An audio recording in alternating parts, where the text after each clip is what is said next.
Installation: stainless steel filter single bag housing. Step number 1. Install the basket and filter bag in sequence.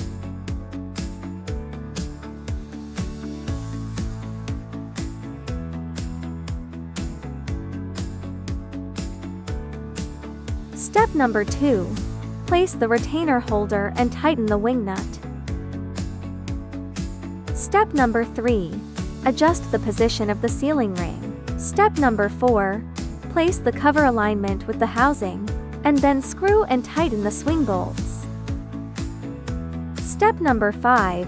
Install the exhaust valve and pressures gauge. The installation is done.